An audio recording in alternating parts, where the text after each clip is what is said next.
Sa mundong puno ng pagpapanggap, may mga pagkakataong hindi mo malaman kung sino ang totoong kaaway at sinong tunay na kakampi. Pagkatapos ng mainit na tensyon sa asyenda, ngayong araw mas lalong gugulo ang sitwasyon ni na Christine at DJ. Isang bagong mukha ang susulpot. Si Rhea, isang babaeng tila may espesyal na puwang sa buhay ni DJ.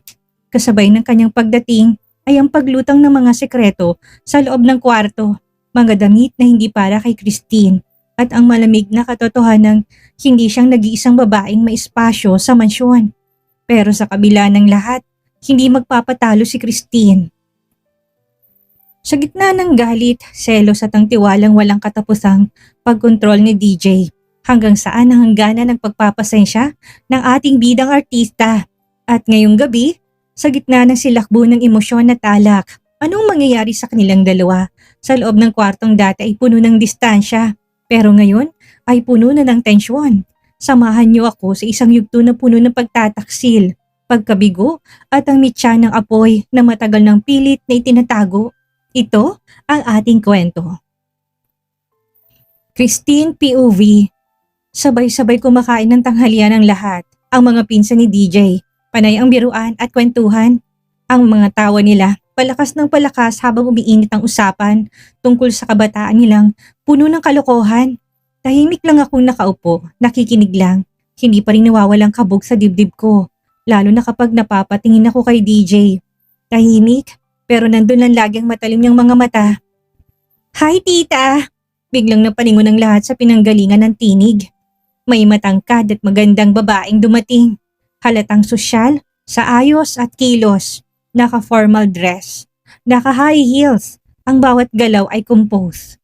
"Oh, Rhea! Iha, buti naman at nakadalaw ka." Bungad agad ng mommy ni DJ. Lumapit ang babae sa mami ni DJ. At humalik sa pisngi, ganun din kay Dorina. Pagkatapos, lumingon siya sa direksyon ko pero hindi ako pinansin. Diretso siya kay DJ at humalik sa pisngi nito. Halos may bagsak kong hawak kong kutsara. "Anong ginagawa mo dito?" Tanong ni DJ sabay na tumayo at hinila ang isang upuan para sa bagong dating sa may kanan niya. "I brought the medicines I told you I would donate," sagot ni Rhea habang umiti, parang normal lang sa kanya maglabas-masok sa mansyon. "Join us, we're just starting." Yaya ni DJ with a wide smile. Agad namang naupo si Rhea. Kumuha si DJ ng plato at pinagsalin pa niya ito ng pagkain. Parang sanay na sila sa ganitong setup. Samantalang ako na asawa niya, ni minsan hindi pa niya ginawa sa akin ng ganyan. Nakakapanlambot ng tuhod, parang biglang nagsarang lalamunan ko. "Tin," tawag ni Tita Sylvia. "Anak, I'd like you to meet Rhea. Anak ng kaibigan namin. Palagi yan dito, parang anak na rin namin yan. Rhea, si Tin, wife ni DJ. Pakilala niyo sa akin." Sakalang ako nilingon ni Rhea, parehong alangan ng mga ngiti namin sa isa't isa. "Hindi mo man lang sinabi na kasal ka na pala. I thought si Marilong karibal ko noon sa best friend ko. Ito pala, si Christine Velasco, the famous actress." May sarkasmo sa tinig niya. Hindi ako kaagad nakasagot. Napayuko ako. At the same time, nag-init ang batok ko. Ang kapal. Sa harap ng pamilya, ininsulto pa ako. Cleaning nga sa asawa ko, may pabanat pa talaga. Tahimik lang si DJ, wala siyang imik. Wala ring reaksyon sa pagiging overly familiar ni Rhea. Para bang okay lang sa kanya? Para bang normal lang? Nang sumabat si Tito Dexter. "Well," aniya habang nilalarong hawak niyang tinidor. "Arranged marriage yan, matagal nang napagkasunduan." He clarified. Mabilis na tumingin si Rhea kay DJ, parang may gustong sabihin pero pinigilan. "Oh!" May akusasyon sa mga mata ni Rhea na nakatitig lang kay DJ at sa nakikita ko hindi lang basta kaibigan ang tingin niya kay DJ. Tahimik akong patuloy na kumakain, pilit kinakalmang sarili kahit kanina pa ako binubulabog ng presence ni Rhea sa tabi ni DJ. Hindi na ako nagtangkang makisali sa usapan, wala rin namang nagtatanong sa akin. Para akong invisible sa paningin nila lalo na sa asawa ko. Pero biglang nagsalita si Rhea habang busy ang lahat sa pagkain. "DJ, gusto mong makita yung mga gamot na dala ko? Iniwan ko sa klinik mo kanina. Baka gusto mong i-check kung tama lahat?" Napatingin ako sa kanilang dalawa. DJ barely look at her, pero tumango agad. Okay, mamaya, I'll take a look. Napangiti si Rhea, yung tipong may nanalo sa raffle. At sa sobrang tuwa niya, bigla siyang kumapit sa braso ni DJ. Para bang natural lang. Wala man lang hiya o pakiramdam na may ibang taong nakatingin. Mas lalong nanikip ang dibdib ko nang makita kung paano ngumiti si DJ sa kanya. Sinadya niya yon. Alam niyang nandito ako. Alam niyang nanonood ako. Kaya ang ginawa ko, binaling kong atensyon ko kay Acer na tahimik na kumakain sa tabi ko. Acer, sabay kuha ka ng serving spoon. Gusto mo pa ng beefsteak? Mukhang hindi ka pa nakakakuha kasi. Napatingin si Acer sa akin. Sure. Aniya sabay abot ng plato niya. Nilagyan ko ng generous slice ng beefsteak. Sabay ngiti. Ayan, tikman mo. Tsaka masarap yan. Gumiti si Acer. Yung tipong parang genuinely na-appreciate niya yung simpleng gesture ko. You're so sweet, Tin. Thanks. Bago pa ako makasagot, isang malakas na tikim ang pinakawala ni DJ. Napalingon ako. Halatang sinadyang lakas ng pag-clearing ng throat at alam kong warning yon. Pero hindi ko siya pinansin. Mas lalo ko inasikaso si Acer. Nakailang balik na ako sa beefsteak na to kanina. Biro ko. Medyo addicting siya. Ang sarap kasi. Sabay matamis nang ngumiti kay Acer. Napangiti naman si Acer at sabay tawa. Then I trust your taste. Umagal pa kang tawa ng ilang nasa mesa. Pero hindi ko na pinansin ko anong reaksyon ni DJ. Alam kong nainis siya. At sa totoo lang, gusto ko lang na mas lalo siyang inisin. Kahit pa bawat ngiti ko kay Acer, pakiramdam ko may tumutusok na tingin mula sa kaliwa ko. At hindi ko alam kung hanggang saan ko kayang tiisin yon. After lunch, nagkayayaan ang lahat na tumambay muna sa family room.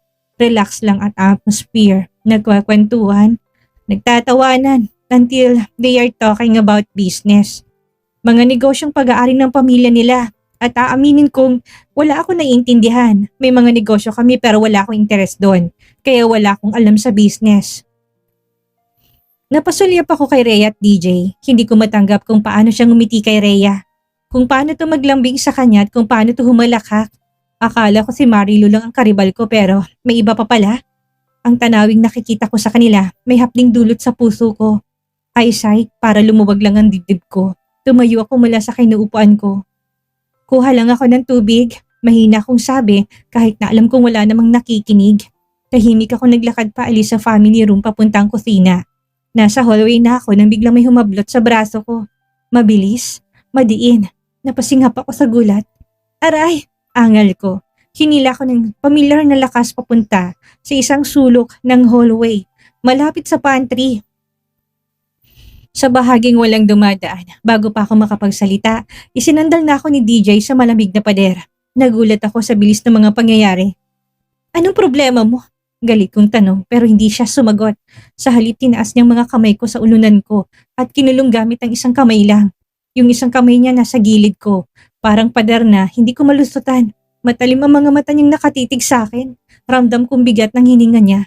Mainit, mabilis, halatang galit. Nananadya ka ba? Madiin niyang sabi. Malapit ka na sa akin, Christine. Konting-kunti na lang at maubusan na ako ng pasensya sa'yo. Nanggagalaitin niyang sabi. Kinuyom kong kamao ko at pilit na nagpumiglas. Bitawan mo ko. Ang ninaw ng bilin ko kanina, hindi ba? Putol niya sa akin. Umiwas ka sa mga pinsan ko. Pero anong ginawa mo? Nagkakalat ka pa rin. Napangiwi ako. Anong sabi mo? Hindi mo talaga mapigil ng kate mo, no? Singhal niya. Galit na galit, parang sasabog sa tindi ng galit niya. Napasok ko sa sinabi niya. Parang sinampal ako ng paulit-ulit. Napamura ako sa isip.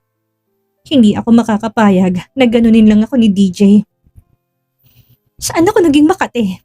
Kung may katiman dito, hindi ako yun. Matalim kong sabi. Baka nakakalimot ka. I'm not the one smiling at every touch, every kiss. Like a desperate schoolgirl. Look in the mirror, DJ. Baka ikaw yung may problema. At ikaw ang makate sa ating dalawa. Kitang-kita kung paano nagtagis ang panga niya. Tumigas ang ekspresyon niya at bago pa ako makailag, bigla siyang yumuko at sinila ko ng halik. Mabilis, marahas, walang pakundangan. Halos mawalan ako ng hininga. Pinilit kong kumawala pero hindi niya ako binitawan. Lalo niya lang akong idiniin sa pader. Parang gusto niya akong tunawin sa galit at silakbo na kung anong damdaming ayaw niyang pangalanan. Naramdaman kong namumuo ang luha sa mga mata ko, pero ayoko umiyak. Hindi para sa isang tulad niya, hindi para sa isang halik na walang respeto. Pagkalipas ng ilang segundo, bigla niya akong binitawan, pero hindi pa rin natapos ang pananakot niya. Isa pa din. Isa pang kalokohan, and I swear, hindi lang halik ang aabutin mo sa akin. You think this is a game? He warned.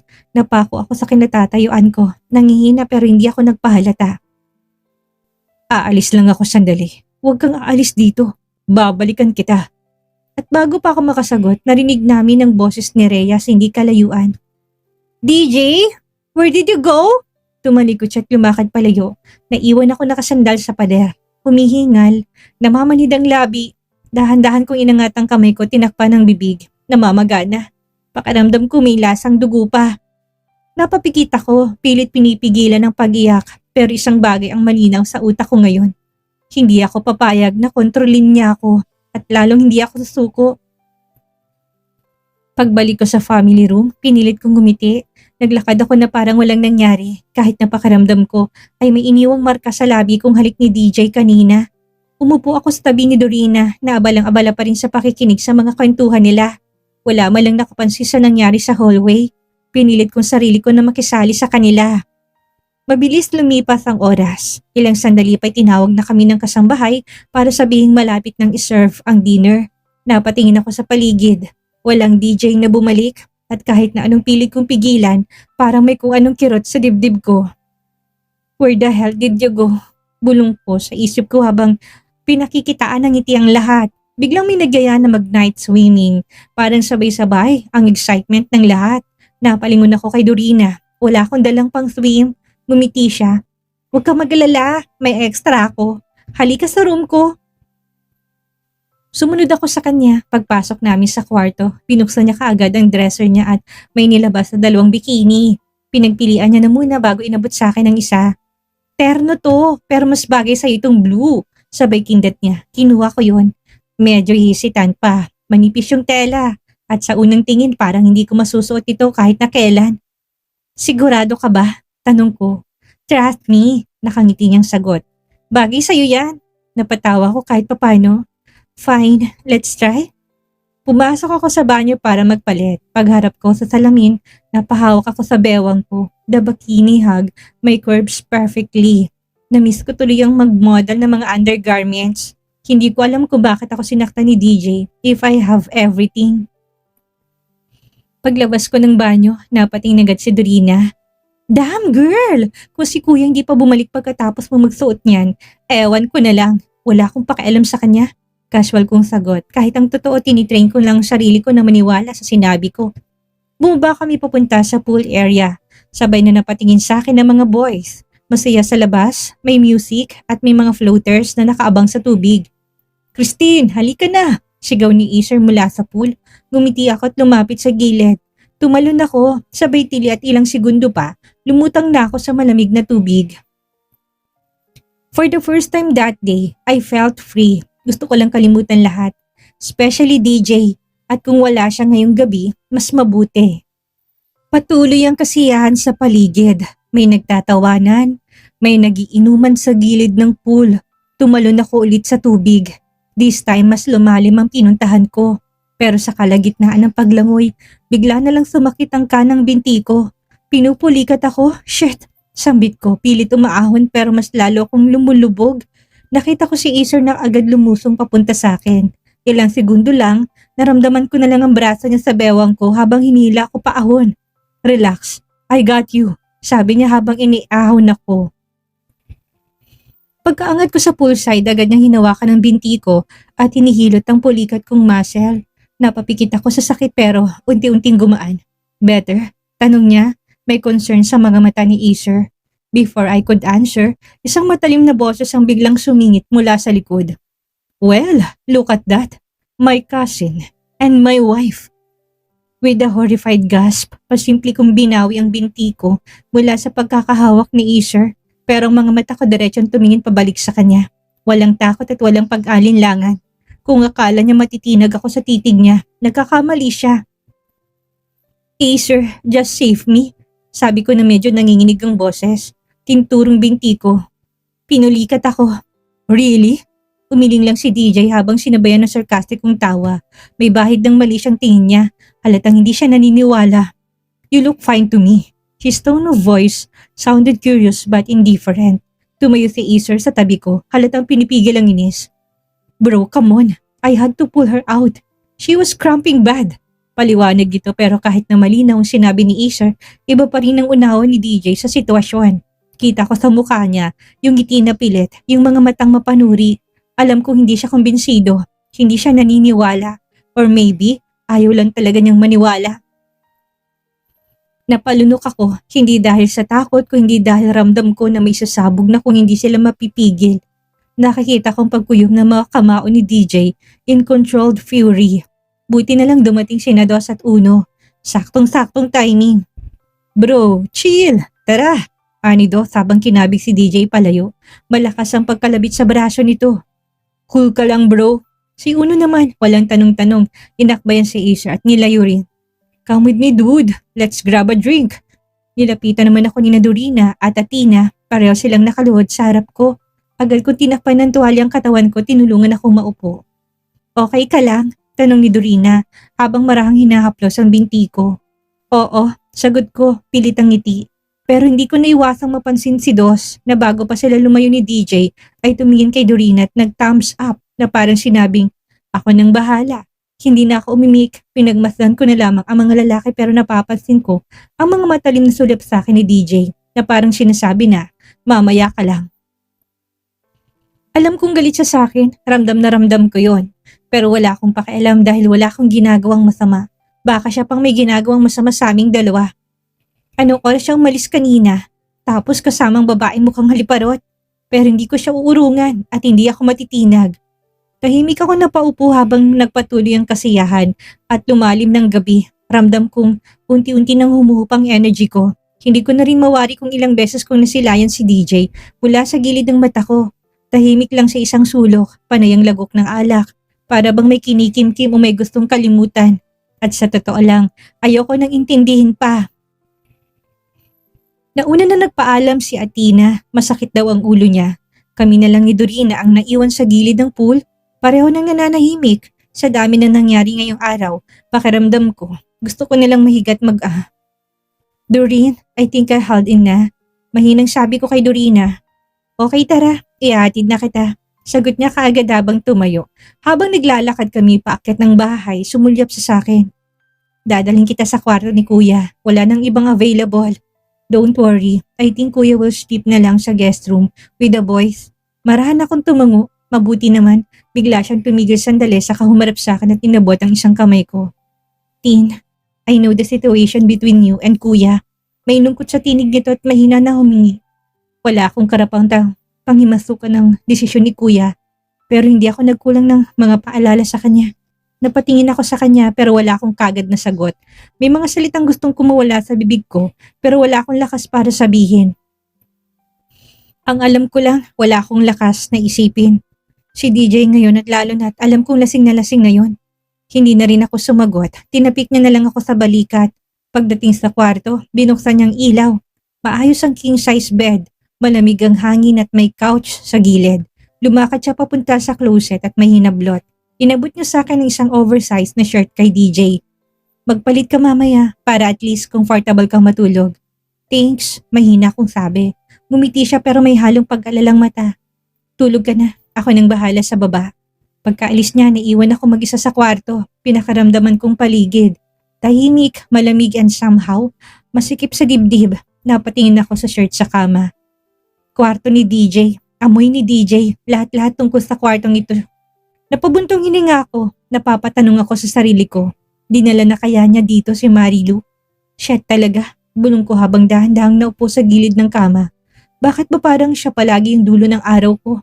Hanggang kailan ko ba siya mamahalin? Nakakainis na talaga. Tumayo na ako sa kama, kailangan kong maligo. Baka sakaling paginhawain ng mainit na tubig ang tensyon sa katawan ko. Pagpasok ko sa banyo, tahimik lang. Pinanood ko saglit ang sarili sa salamin habang tinatanggal ang bikini na suot ko. Ang mga mata ko halatang pagod pati ang puso ko. Napakurap ako at pinilit na kalimutan ng lahat na nangyari ngayon. Pagkatapos maligo, tinapis kong tuwalya sa katawan ko at lumabas ako sa banyo. Nakaramdam ako ng panlalamig ng katawan, kaya naisip kong humanap ng pajama kahit na anong masarap sa balat. Lumapit ako sa closet ni DJ, binuksan kong pinto at maingat na tingnan ang mga nakaayos na damit. Sa una, mga panglalaking damit lang ang nakita ko, mga neatly folded shirts, jackets, polos. Pero nang buksan kong isa sa mga drawer sa gilid, parang biglang may humintong paghinga ko. May mga nighties, lahat manipis, day-ring, may lace, may silk, may see-through pa. Halatang hindi basta gamit pang bahay lang. Lahat sensual, seductive at alam ko kaagad kay Marilong mga to. Mapakla ako napangiti. Hindi ko na kailangan magtanong pa. Hindi ko kailangan ng confirmation. Napalunok ako. Hindi ko alam kung bakit bigla akong naramdaman yung hapdi sa dibdib. Oo na, alam ko namang hindi akong mahal ni DJ. Hindi akong gusto niya. Pero iba pala kapag nasa harap mo yung mga ebidensyang may ibang babaeng umaangkin ng espasyong ito. Sinara ko kaagad ang drawer, pinikit kong mga mata ko at pinilit na huminga ng malalim. Hindi ka dapat nasasaktan. Hindi ka dapat apektado, Tin. Mahina akong bulong sa sarili. You're not even supposed to care. Pero bakit ang bigat? Lumayo ako sa closet at kinuha na lang yung shirt na binigay ni Dorina. Pinilit kong hindi nabalikan ang tingin ng drawer. Ayoko na. Gusto ko na lang matulog. Ayoko na munang maramdaman to. Napakagat ako sa labi habang pinipilit alisin sa isip ang sakit. Tinanggal ko ang tuwalya sa katawan ko.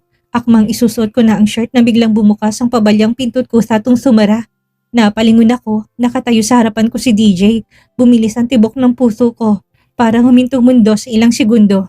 Mabilis kong tinakip sa katawan kong shirt na hawak ko. Ano ba? What are you doing here? Mariin kong tanong, may halo ng galit at kaba, pero hindi siya sumagot.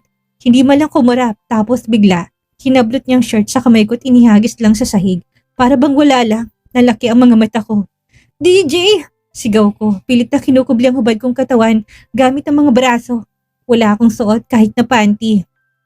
Hindi ka ba marunong kumatok? Basta ka nalang pumapasok.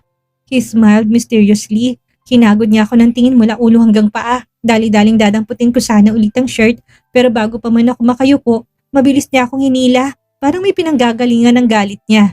At bigla akong niyakap. Gustuin kong takpan ng buong kahubaran ko, pero hindi ko magawa. Sinubukan kong pumalag, pero hindi ko magawa. Anong meron sa inyo ni Acer? Ha? Madiin niyang tanong. Malapit na malapit ang mukha sa akin. Gusto mo bang ipakita sa lahat kung gaano ka kalande? Pinulikat ako, DJ. Sagot ko halos pasigaw. Niligtas lang ako ni Acer.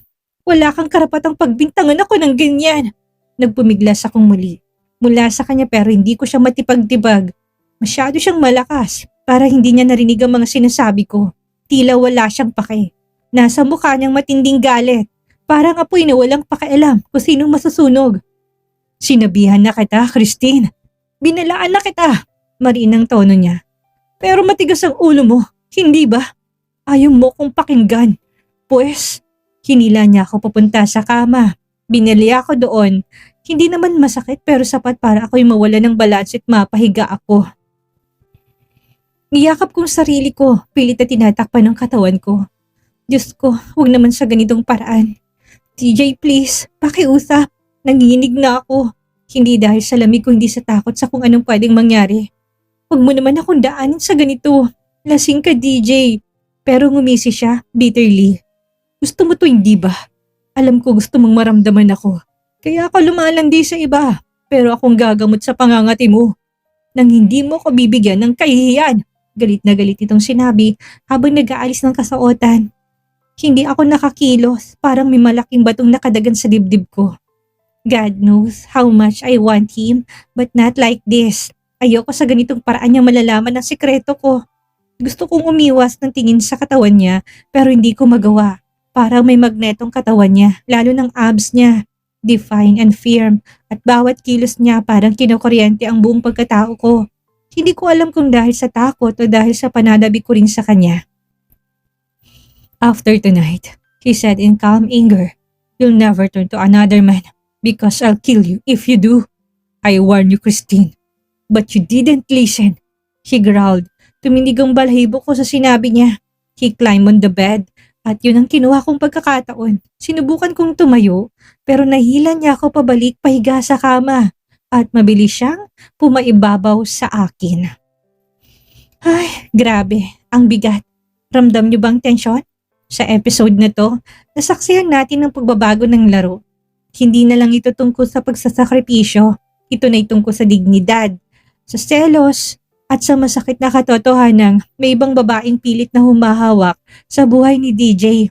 Ang pagtuklas ni Christine sa mga gamit ni Marilu at ang marahas na pagharap nila ni DJ sa loob ng kwarto. Isang paalala ng bawat showbiz smile ay may katumbas na luha sa likod ng kamera. Mga ka-story, hetong aral natin ngayong gabi. Minsan ang pag-ibig ay nagiging bulag pero ang pagkatao natin hindi dapat maging biktima ng pang-aapi. Ang pagpapakita ni Christine ng katapangan sa gitna ng takot ay isang senyales na hindi siya basta-bastang susuko.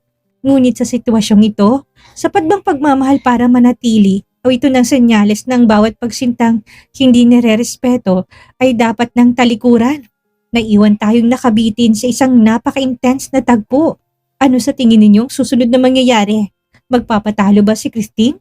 O ito nang simula ng kanyang paglaban para sa sarili niya? At si DJ, nasasaktan ba talaga siya o sadyang laro lang ito sa kanyang ego? Yan ang ating aalamin sa susunod nating kabanata.